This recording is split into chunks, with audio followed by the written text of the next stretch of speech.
Bonjour, chers bénévoles d'Albatros au Montérégie. Bonjour, chers bénévoles de partout. Dans la rencontre d'aujourd'hui, nous allons nous arrêter sur cette réalité qui accompagne au fond le décès de nos accompagnés. Un jour, ils décèdent. Et là, on va réfléchir un peu ensemble à cette réalité des rencontres familiales, sociales qu'il y a autour de ce décès. Pourquoi? Parce qu'au fond, les soins palliatifs, ils commencent quand un diagnostic important de non-guérison est posé, puis il finit après le décès de nos accompagnés, lorsque le processus de deuil est terminé.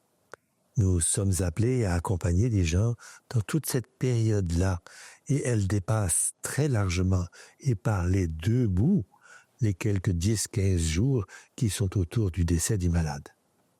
Et donc, c'est important, à notre avis, de réfléchir comme bénévole, de s'informer un peu comme bénévole de cette période particulière qui est tout autour du décès immédiat. Et pour faire cette réflexion, j'ai pensé inviter comme interlocuteur Marcel Belleville. Marcel a passé une grande partie de sa vie autour des réalités funéraires, des maisons funéraires, des services proposés aux familles à la suite du décès d'un proche. Et donc, il l'a vécu, lui, ça, de l'intérieur. Alors, bonjour Marcel, et merci d'accepter de cette rencontre au bénéfice de nos bénévoles, surtout de ceux qui ont peu. Les plus jeunes n'ont pas eu beaucoup d'expérience des deuils. Les gens de mon âge, oui, parce que nos amis ont également âgé, puis vont décéder, dans nos familles aussi, donc on est peut-être un peu plus exposés à ça. Tous les bénévoles ne sont pas des gens âgés, et certains beaucoup moins. Alors c'est une bonne idée de parler un peu de ça.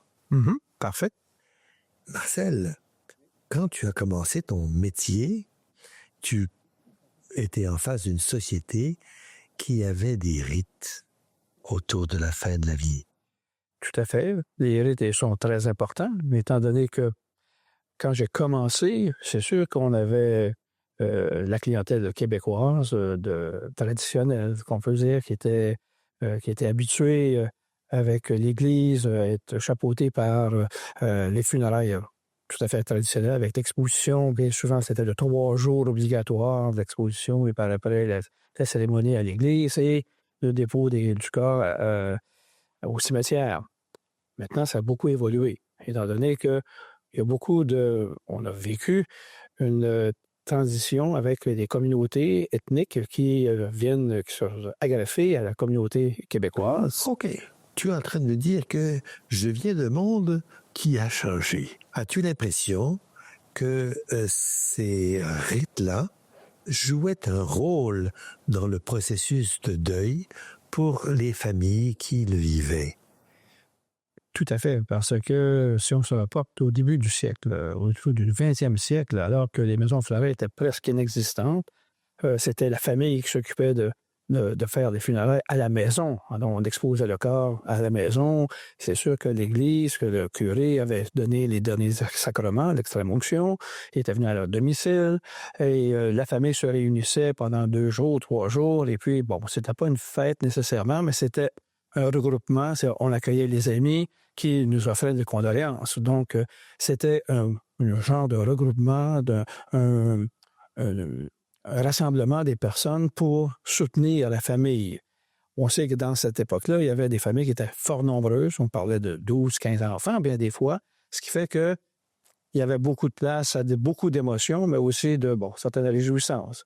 Et évidemment, avec toute la mondialisation et l'industrialisation de la grande région de Montréal ou de Québec, c'est sûr qu'il y a des contraintes au niveau parasitaires qui sont à côté sur ça pour dire qu'on devrait peut-être aller plus dans un salon funéraire. Et là, les maisons funéraires ont commencé à se développer. Mais encore là, c'était toujours l'emprise de l'Église qui est, on prenait la personne qui était en fin de vie à l'hôpital, alors que les religieuses, bien souvent, géraient les hôpitaux. Et les prêtres, il y avait toujours un aumônier qui était sur place. Donc, on était très proche de l'Église. Et une fois le décès survenait, bien, c'est sûr que le prêtre, le curé, désignait une maison funéraire et puis gérait quelque peu les funérailles d'une personne. Maintenant, disons que aujourd'hui, c'est la réalité qu'on connaît depuis la Révolution tranquille des années 60.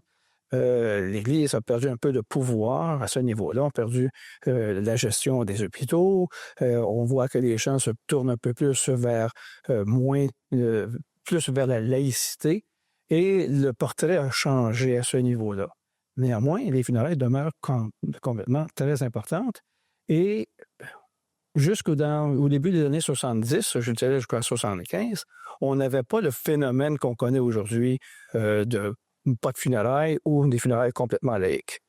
Ça se passe comment aujourd'hui? Si on regardait, par exemple, la situation au Québec en 2024, tu dirais que si mon oncle décédait, qu'est-ce qui arriverait? Bon, un oncle ou peu importe la personne de la famille qu'on a aujourd'hui, qu'est-ce qui va arriver? C'est que le gouvernement est omniprésent dans le processus, dans le sens qu'il va falloir faire une déclaration de décès d'une personne pour, évidemment, l'état civil. Néanmoins, les maisons funéraires, maintenant, sont comme contraintes à passer par le gouvernement pour pouvoir envoyer des documents importants. Et, évidemment, ils sont là pour conseiller aussi, éventuellement, les familles qui sont peut-être devant une surprise, même si la mort était comme à être envisagée à cause d'un pronostic, bien c'est sûr qu'aujourd'hui, les maisons funéraires sont là pour conseiller ces familles-là pour savoir quelles sont les possibilités, quels sont les arrangements qui peuvent être faits pour cette personne-là. Puis qu'est-ce qu'elles font actuellement?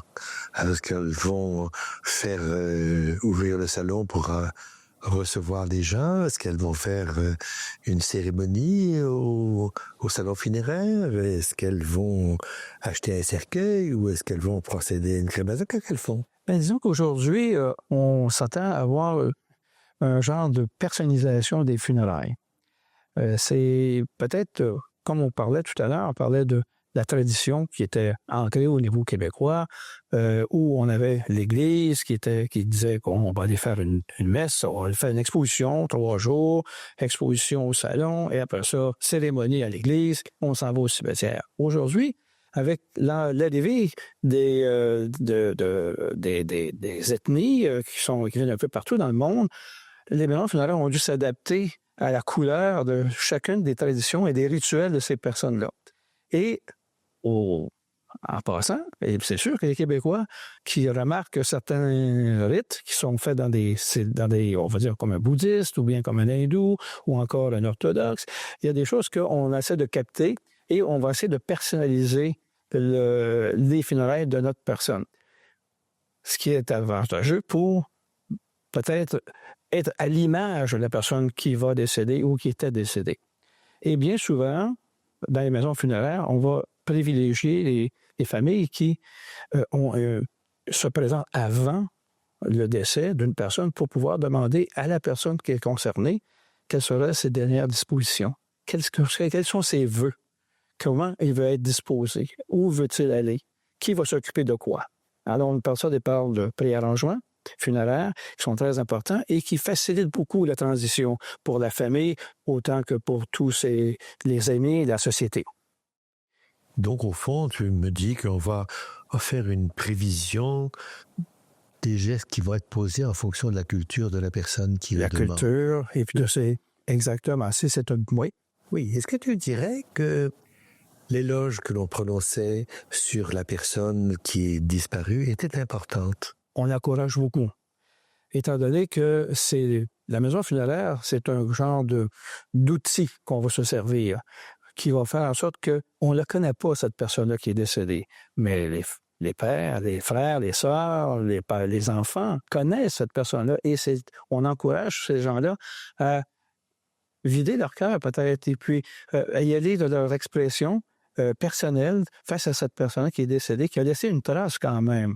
Même si c'est une personne qui n'est pas premier ministre ou bien qui n'a pas fait un exploit quelconque, c'est une personne quand même qui a laissé une trace à quelque part. Et c'est intéressant que pour la famille et les amis, on puisse y retourner un petit peu aux origines de cette personne. Si je comprends entre les lignes, ce que tu me dis, c'est que l'affaiblissement de la culture religieuse, l'apparition d'une culture de plus en plus laïque, fait que c'est maintenant dans les salons funéraires que les familles vont se rencontrer, faire quelquefois la seule cérémonie qui les réunit ensemble, entend un éloge qui peut être donné par des membres de cette famille, et que cela maintient un certain rituel. Tout à fait. Et j'exclurais pas nécessairement l'aspect religieux.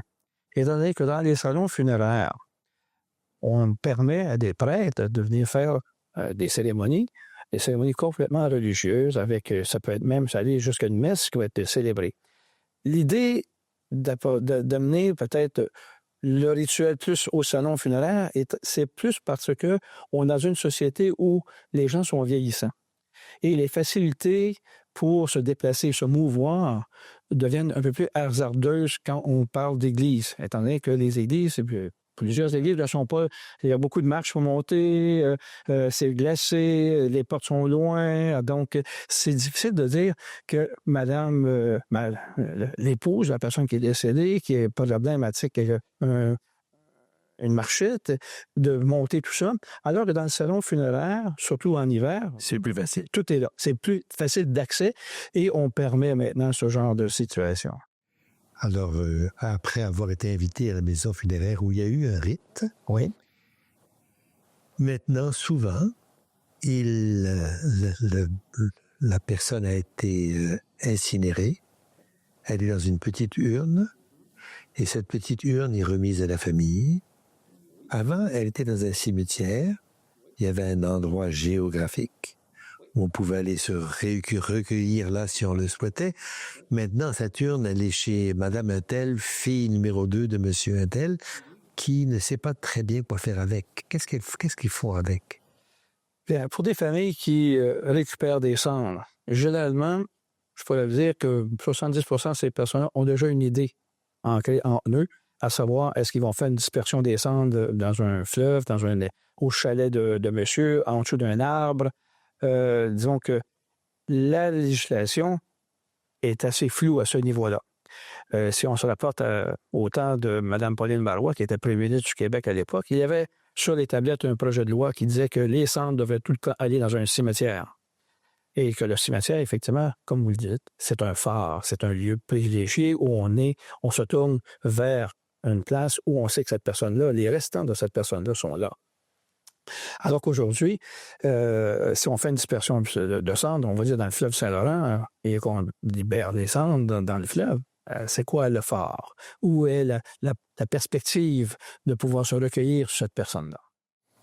Et dans un contexte d'une famille, surtout d'une grande famille, où les gens sont quelquefois pas aussi solides les uns que les autres. Il y en a qui sont plus affectés par le décès. Il y en a qui sont plus fragilisés par le décès. Il y en a qui ont besoin d'aller se recueillir sur la tombe et sur un endroit neutre où il n'y a pas d'autres membres de la famille, il n'y a que le décédé. Et quelquefois, dans les familles où il y a des dissensions, ça devient un endroit où on peut aller sans trop de problèmes, alors que d'aller dans un milieu trop typé, quelquefois, ça peut ne pas marcher. Exactement. OK. Toi, tu crois que les personnes endeuillées qui sentent le besoin d'aller se recueillir sur une tombe, ça change quelque chose pour leur deuil? Tout dépendant de la relation qu'elle avait avec cette personne-là. Je vous dirais même que les personnes qui avaient plus de conflits avec le décédé vont aller se recueillir plus facilement pour dire leur cas de vérité et ne pas être jugés par d'autres. Alors, ils sont seuls devant un cercueil, devant une tombe, au cimetière, devant une niche, et ils vont penser, ils vont dire des choses. Des fois même, on les entend, qui vont crier, qui vont pleurer, qui vont s'assoupir, ils vont faire un petit pique-nique, même prendre un verre de vin, qu'on voit au cimetière. Et qui vont. C'est des gens qui, bien souvent, est en conflit avec la personne qui était là. Donc, ça ouvre certains horizons. Par contre, c'est sûr que quand le décès et que la disposition du corps a été faite il n'y a pas tellement longtemps, donc on va dire dans les semaines qui vont suivre, c'est plus facile, évidemment, de revenir pendant certaines occasions pour souligner puis se recueillir un peu plus pour chercher de l'aide, peut-être sur l'aide qui est partie. Et évidemment, on a toujours la question des événements comme l'anniversaire du décès de la personne. Donc, les gens se réunissent au cimetière de la famille proche, dire, OK, on va aller faire un tour au cimetière, ou la fête des pères, fête des mères, on apporte des fleurs, on va faire toutes sortes de choses, on se recueille. Le cimetière, c'est quelque chose pour avoir travaillé dans un cimetière pendant longtemps, c'est comme très important. C'est important sur le plan personnel, sur le plan humain, sur le plan de notre histoire, sur le plan de nos relations avec la personne qui est partie, de notre évolution depuis qu'elle est partie. Parce que début on est parti, on a changé de vision, on a plein de choses sont maturées quelque part. Donc, c'est important. Bénévole, ce que vient d'être dit là me semble significatif. Je pense que c'est important de conseiller, quand on nous le demande, bien sûr, de conseiller d'avoir un lieu où on peut retrouver la personne partie. Quelque part, cela peut faire partie d'un processus de guérison. Et vous savez, quand quelqu'un décède, autour de lui, plusieurs personnes sont concernées par ce deuil, vivent ce deuil. Quelquefois même des gens qu'on ne connaît pas comme famille principale, comme étant impliqués dans ce deuil. Et donc, c'est une bonne idée d'avoir un columbarium où on peut installer l'urne funéraire quand c'est une urne qui est là, un endroit qui est public, qui est connu, où chacun peut aller où il veut et quand il veut. Et je vais plus loin que au-delà de la famille, que le bénévole lui-même vit un deuil. Et là, je viens te parler de ça. Crois-tu qu'un bénévole qui a suivi un monsieur pendant 1 mois, 2 mois, 1 fois, 2 fois par semaine, qui est devenu jusqu'à un certain point membre de la famille de la fin de vie, parce qu'il est allé régulièrement. Il a ouvert une porte, créé un lien, partager des choses, écouter des choses. Et voilà que quand la personne meurt, crois-tu que ce bénévole soit bienvenu aux funérailles?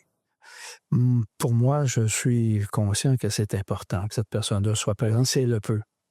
Parce qu'elle va continuer le lien qu'après la mort, c'est sûr que la famille est prise maintenant dans la tourmente et puis aussi dans le processus de succession. Et on découvre des choses probablement quand on fouille dans les papiers de la personne qui est décédée. On va fouiller dans ses affaires personnelles, on trouve des choses. Et le bénévole, peut-être qu'il a déjà été au courant lors de ses visites, parce qu'on sait que lorsqu'on fait de l'accompagnement bénévole, il y a des fois, des personnes le patient va se livrer beaucoup plus facilement peut-être à une personne qui est extérieure à sa famille. Je crois qu'on a déjà vu ce genre de situation où la personne va se livrer, va dire un secret que la famille n'est même pas au courant. Et donc, c'est important pour le bénévole, justement, peut-être après le décès, de peut-être peaufiner ce secret qui était présent face à la famille. Donc, quelque part, si nous sommes devenus un membre d'exception de la famille de la fin de la vie, peut-être que c'est important pour la famille que nous soyons là aussi, si c'est possible, aux cérémonies de funérailles. Évidemment, c'est toujours un peu délicat, parce que la famille, quelquefois, ne comprend pas très bien pourquoi ce bénévole est là, qu'est-ce qui vient faire là. Ceux qui étaient proches ont vu les relations, les rencontres, et sont entrés à l'intérieur de ce monde qui accompagne celui qui part et comprennent alors leur présence. Donc c'est utile, je pense, pour la famille qui comprend, mais c'est utile aussi pour le bénévole, parce qu'il vient de vivre lui aussi un deuil. Il a passé 6 mois, quelques heures par semaine, à établir une relation qui vient de se briser, et lui aussi doit passer à travers ce deuil-là. Et donc, c'est une façon de l'aider aussi, de voir la pacification et la famille se ressouder autour se ressouder, le mot est mal choisi, se souder tout simplement, continuer ce lien fort qu'ils avaient et qu'ils partagent maintenant en l'absence de la personne directement. Elle est maintenant dans un autre monde et on lui parle sans téléphone parce qu'elle est éternalisée à l'intérieur de nous. Donc tu crois qu'il y a encore lieu d'encourager les bénévoles à qui on demande est-ce qu'on devrait faire une cérémonie? Il y a encore lieu de dire que oui, c'est une bonne idée. Et même si c'est une cérémonie qui n'est pas nécessairement au salon funéraire, ça peut être au cimetière, lors de la disposition des cendres ou du corps, que cette personne puisse être présente sur place pour justement, parce que déjà là, une fois qu'on est en processus de disposer, il y a un momentum qui a été fait. On a peut-être une semaine, on a peut-être quelques jours. Si on parle d'un corps avec une funéraille traditionnelle, on parle de 3 jours, généralement, qu'on va aller au cimetière par après dans la semaine qui va suivre le décès. Alors, c'est important pour le bénévole, peut-être d'accompagner la famille à ce moment-là. Et bien souvent, on a peut-être lié des liens plus facilement avec un membre de la famille qui, lui, va nous présenter comme quoi qu'on était une personne qui était à l'écoute de la personne qui est décédée. L'écoute est importante. L'écoute est toujours importante. Toujours. Et il y a une espèce de bon sens dans la fidélité à une relation humaine qu'on a établie dans un moment de stress. Et donc, si on est fidèle à ça, voilà qu'on a aidé cette famille-là, c'était notre vœu, eh bien, on peut essayer de fermer la porte de façon humaine et pas juste de les abandonner parce que l'accompagné est décédé. Nous avons accompagné ce bénévole, ce malade, mais dans le fond, nous avons accompagné la famille aussi. Et il y a une porte à fermer. C'est une façon de fermer dignement cette porte, en tout respect pour ce que nous sommes les uns et les autres. Merci de cette belle conversation, Marcel. Ça fait plaisir. Et chers amis, nous avons eu l'occasion de réfléchir un peu sur l'importance des rites, l'importance d'une continuité humaine pleine de sens dans le processus qui entoure la mort, le décès de celui qu'on a accompagné. Et je pense que c'est approprié que nous ayons une pensée là-dessus et que cela nous éclaire sur la façon de nous comporter. Toutes choses étant évidemment différentes pour chacun.